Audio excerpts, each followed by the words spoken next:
Well, welcome to the Rocker Skating Podcast. It is the couple of days before Finlandia Trophy, and I am here with a special emergency episode of the Rocker Skating Podcast for you, and we're going to talk about Grand Prix final scenarios. So stay tuned because it's going to be a numbers and maybe a little bit of nerding out of a lot of stuff. Luckily for a couple of these disciplines where it's fairly straightforward. For a couple of these disciplines, however, it is a different kind of story, but let's get into it. So I'm going to do a little bit of a primer for you all.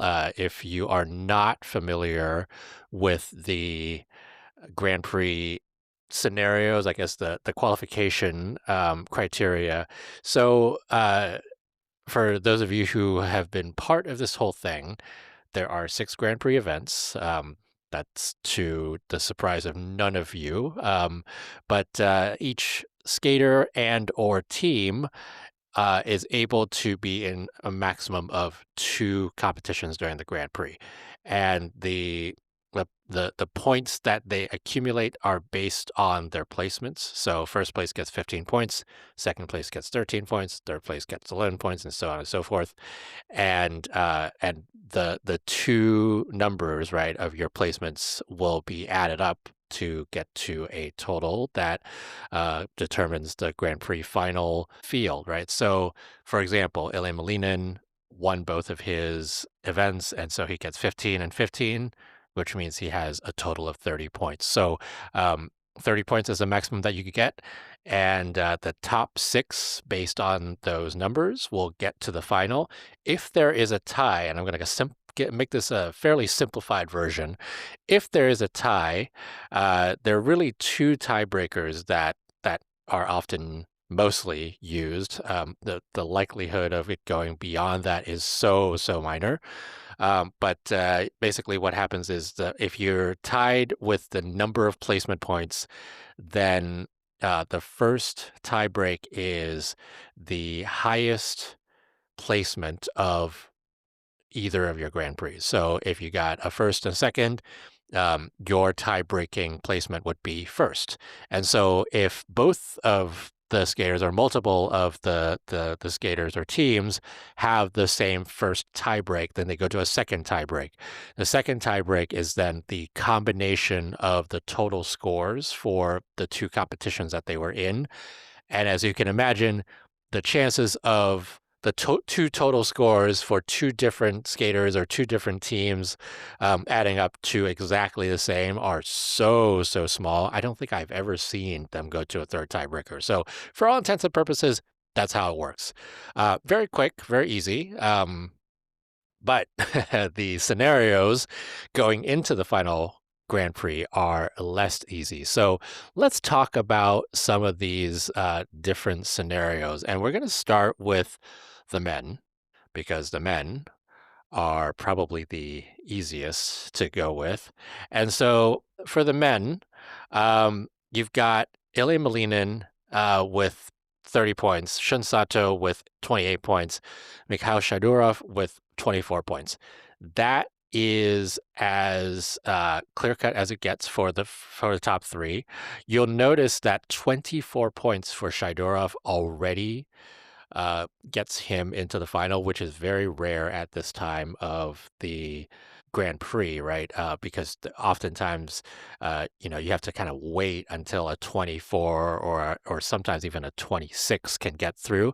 But because there was so much crazy movement and so many different kinds of performances that happen and the menning that has happened over the first 5 Grand Prix, Shadurov gets into the final. There's nobody else who can, there aren't more than 3 skaters who can overtake him at Finlandia, and so therefore he gets in already.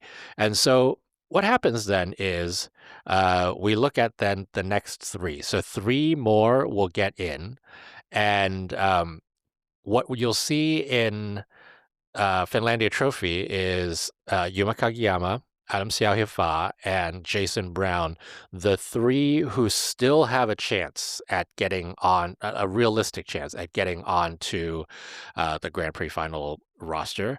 And among those three, the two that are in very high consideration, right, are Yuma Kagiyama and Adam Xiao. Now Yuma has a 15 coming in, and so he only needs sixth place or higher to get into the Grand Prix final, and Adam. With the 13 points coming in, only needs a fifth place or higher to get into the Grand Prix final. Simple as that. Nothing else. There is not much to it, and if Yuma is not sixth or higher, or if Adam is not fifth or higher, something went terribly wrong. So the chances of the two of them getting into the final are fairly high. For Jason Brown, however, it then gets to be a different kind of a ball game. So it really is, assuming that Yuma and Adam make it in, the sixth and final spot will be up between Jason Brown and Danielle Grassel. And so for Jason Brown, he needs a silver medal in order to get into the finals. So because that will give him 13 points here. So 13 plus 9 equals 22. 22 overtakes Daniel Grassel for that sixth spot. If he gets bronze, he gets 11 points. So 11 plus 9 gets him into a tie with Daniel Grassel. But because Grassel had a silver medal from Cup of China, that will break the tie for that sixth spot. So the only way, assuming again that Yuma and Adam get into the final, for Jason to get into the final is for him to either win or get silver. It is not out of the realm of possibility. We have seen crazier things before, but he's going to have to skate a lot better than he did this past week at Skate America, in order to get to that final. So that's the men. Very easy. There are, the likes of Kazuki Tomono and Lukasz Bryczki will not make it to the final. They'll probably be substitutes. They are mathematically still in it, but it would basically require like a Yuma and an Adam and a Jason to either completely implode or withdraw or any of that kind of stuff in order for them to get in, knowing the point totals that we currently have. So that's the men, and that is a fairly quick and easy kind of a scenario.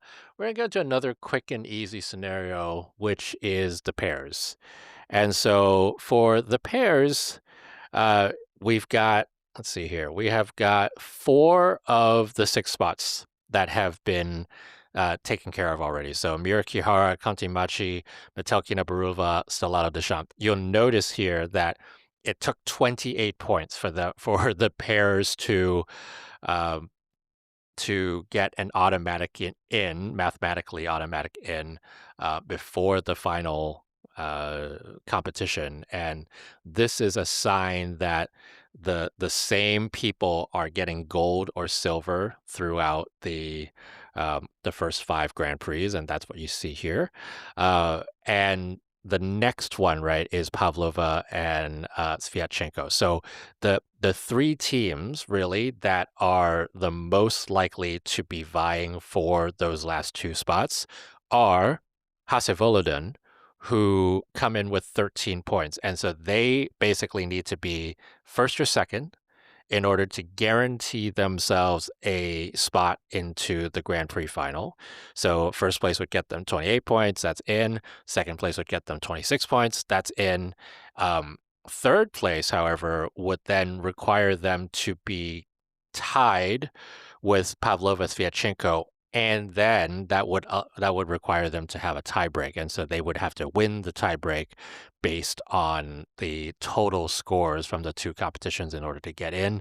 They have a bit of an advantage over Pavlova Sviatchenko already in the first competition, so they would probably, if they get bronze, be favored to get that tiebreak unless they also somehow implode and the rest of the field sort of implodes. Um, so that's Hassevolden.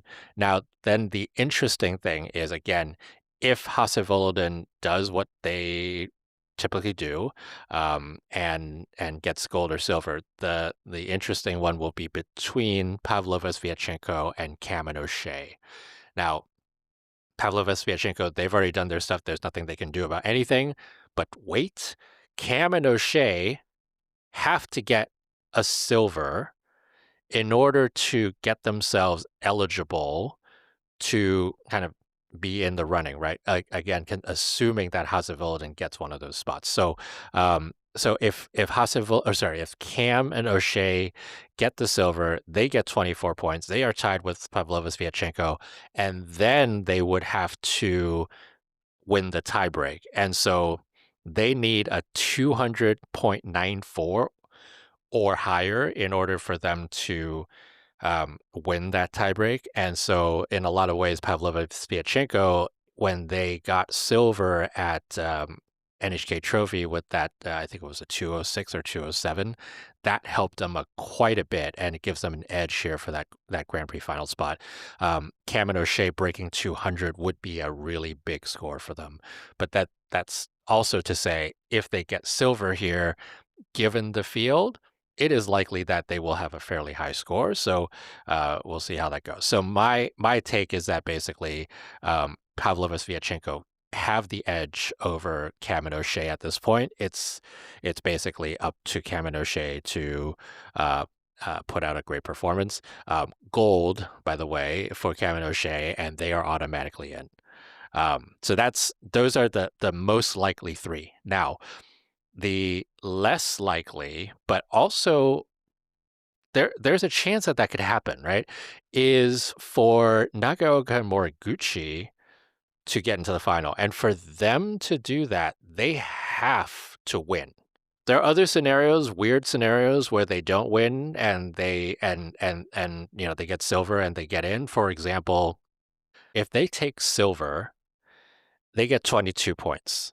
And so that means that Hase Volodin and Cam O'Shea have to finish behind Nagaoka and Moriguchi. And so there are lots of weird scenarios. So, for example, like Zhang and Huang wins, and Nagaoka Moriguchi gets second, and Cam O'Shea gets third, and Hase Volodin gets fourth. That gets them in. But that is not the likely scenario. The most likely scenario is still low probability is that Nagaoka Moriguchi win the whole thing, and that gives them 24 points and the tiebreak over Pavlova Sviatchenko. And so there is a narrow path for Nagaoka Moriguchi to get there, but it is not a high probability path. So that's pairs. Now, we're going to get to the more interesting ones here, which are the women and the ice dance, which if you know figure skating Grand Prix and you say, hey, dance is going to be the most interesting out of all of them for Grand Prix final spots, nobody would believe you. So let's get to the women first. So for the women, we have 3 of the 6 spots that have been taken care of: Karim Sakamoto, Alyssa Liu, and Ami Nakai. And so there are a couple things that are of interest here, right? One is obviously those who are currently in here. If you look at the list, Monet Chiba and Amber Glenn comes in. They both come in with 15 points with their win at Skate Canada for Monet Chiba and at Cup of China for Amber Glenn. And so all they need to do is get 4th or higher in order to get into the final. That's a very doable thing, and that's why their spot is fairly likely. But there are other scenarios again that gets sort of in the way, but those are lower probability scenarios.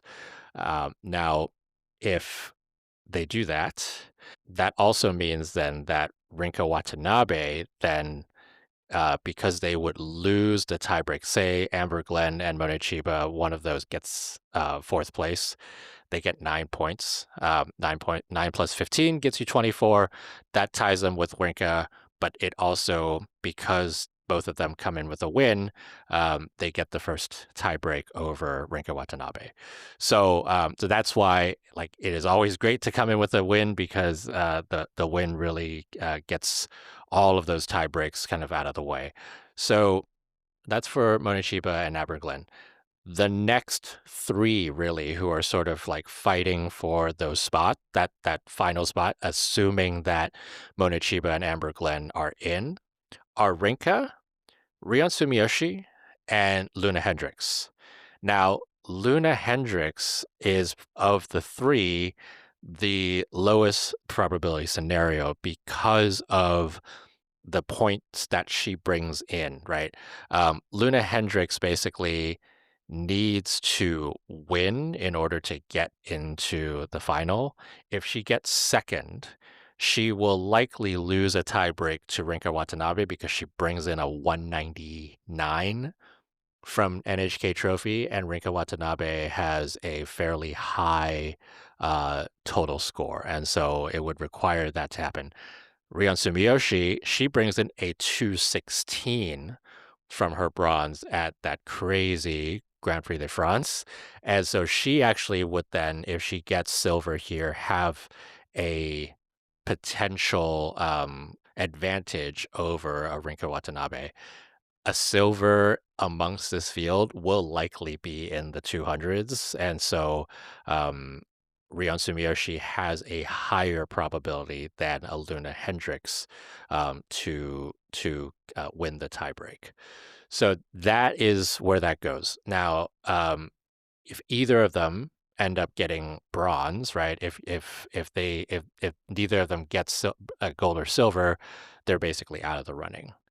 A lot can happen because it really kind of depends on how all of these skaters then stack up against each other. There are lots of different scenarios because there are so many skaters who are still in play, including the potential of a Brady Tennell win, which would then vault her up to 24 points, which would break the tie with Rinka Watanabe.